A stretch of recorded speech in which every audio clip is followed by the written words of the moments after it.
ইহুদি একজন আলেম আয়েশা হুজুর আলাইহিস সালামের সামনে বসে বলতেছে, মুহাম্মদ তোমাকে একটা প্রশ্ন করবো, বাপ যদি তুমি জবাব দিতে পারো তাহলে আমি আর দেরি করবো না, নবী হিসেবে মেনে নেবে, এখনই কলেমা পড়ে যাবো, এই উদ্দেশ্যে এসেছে।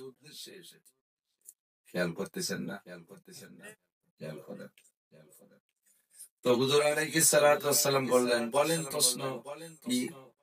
আমার তো ব্যক্তিগত কোনো এলেম নাই, মা যা মিনাল্লাহ, আল্লাহর পক্ষ থেকে যা আসে তাই বলেন। তো ইহুদি জিজ্ঞেস করছে, আইয়ুল বুকাতে আবদু ইলাল্লাহ ফিদ দুনিয়া ওয়া আইয়ুল বুকাতে আবগাদু ইলাল্লাহ ফিদ দুনিয়া, বলো তো মুহাম্মদ, দুনিয়ার সবচেয়ে ভালো জায়গা কোনটা, সবচেয়ে খারাপ জায়গা কোনটা? জিজ্ঞাসা করছে। আপনারাও জানেন, শুনতে শুনতে মুখস্থ হয়ে গেছে। আমি শানে উরুদ সহ বলতেছি। তা আমরা আমাদের সফল হলো, জিজ্ঞাসা করলে নিজের বুদ্ধি দিয়ে যোগ্যতা দিয়ে জবাব একটা দিতেই হবে। চার দোকানে একজন ভালো আলেম বসা, সাথে আরো আশেপাশে কিছু চাকর থাকে। একজন যদি কোন ওই আলেম হুজুরের কাছে যদি একটা মাসালা জিজ্ঞেস করে, হুজুর ভাবে যে কিভাবে বলবো, হুজুরিতে হিসাব নিকাশ আছে, অনুমানের পর আন্দাজে বলে দিলে যদি ভুল হয়ে যায় তাহলে তো আমার সর্বনাশ। হুজুর ভাবতেছে কিভাবে বলবে, কিন্তু চার দোকানে অন্য বিড়ি খাওয়া মুক্তি যারা থাকে তারা দেরি করে না, টপটপ জব দিতে খায়। চতুর্দিক দিয়ে বিড়ি দুবার মাসলা একসাথে বেরোয়। আপনারাও যখন বুঝতেছেন দুনিয়ায় সবচেয়ে ভালো জায়গা মন্দ জায়গা কোনটা, আল্লাহ রাসূল কি বুঝতেছিলেন না? হুজুর তারপরও জবাব না দিয়া হুজুর চুপ করে বসে রয়েছে। বলো বাবা বলো, বলতে পারলেই কলেমা পড়বো, তোমাকে সাক্ষী দেবো তুমি শেষ নবী। তো হুজুর চুপ করে বসে আছে, জানা মতে জবাব দিচ্ছেন না।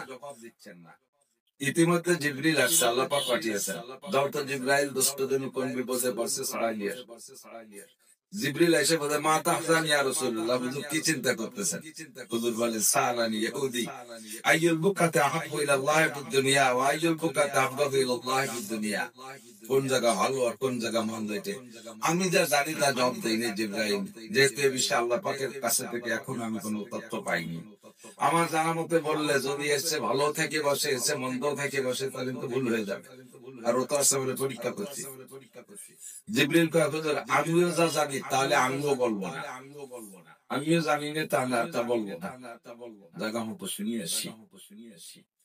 হুজুর বললেন, তুমি কতক্ষণে যাবা, আবার আজকে যদি না আসো, বুঝদিন দেরি হয়, তাহলে তো আমার বিপক্ষে প্রপাগান্ডা চালাবে, তুমি কত সময় লাগবে তো বুঝতে পারতেছি না। তো জিবরাইল কয়, হুজুর ফি তারফাতিল আইন, আপনার চোখের পলকের মতো যাবো আর আগে।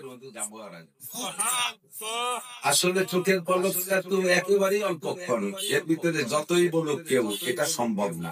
আমরাও চোখের পলকের শব্দটা ব্যবহার করি না। এখান থেকে 500 মিটার দূরে একটা দোকান, সেই জায়গা কিছু কিনতে পাঠাচ্ছি, তুই চোখের পলকে যাবি আর আসবি, বলি না এরকম?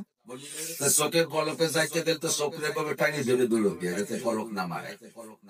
500 মিটার দাঁড়িয়ে 20 মিনিট লাগবে। এ জায়গায় চোখের পলক মানে খুব তাড়াতাড়ি, বলেই জিবরাইল ওড়াল দিয়েছে, আর সত্যি অল্পক্ষণের মধ্যে চলে আসছে। যখন সামনে বসছেন, তখন দেখে জিবরাইলের চেহারার ভিতরে আনন্দ ভাব, একটু হাসি খুশি ভাব। হুজুর বলেন, জিবরাইল, আমি যে সংবাদ দিয়ে পাঠিয়েছিলাম ওই জবাব সহ সাথে কি আরো কোনো সুসংবাদ আছে? আপনার ব্যক্তিগত কোনো সুসংবাদ আছে নাকি, যে হাসি হাসি ভাব, খুশি খুশি ভাব? তো জিবরাইল বলেন, হুজুর একটা ঘটনা ঘটে গেছে।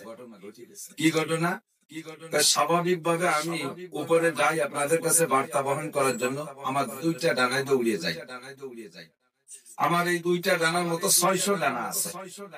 যে 2টা ডানাতে আমি উড়ে যাই, স্বাভাবিক ভাবে অত ব্যস্ততা থাকে না, প্রয়োজন পরিমাণ উড়ি, তাতে এই 2 ডানারে একবার বাড়ি মারলে 1 সেকেন্ডে 1,86,000 মাইল পথ যায়।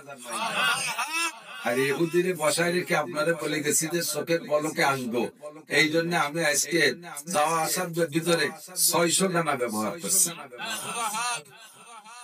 তো যে যানবাহনের গতি যেমন পরে থামাতে হলে ব্রেক তত দূরত্ব করা লাগে না, আমরা 2 পল যে হাঁটি, ব্রেক করতে কি লাগে, কোনো ঝামেলা আছে নাকি?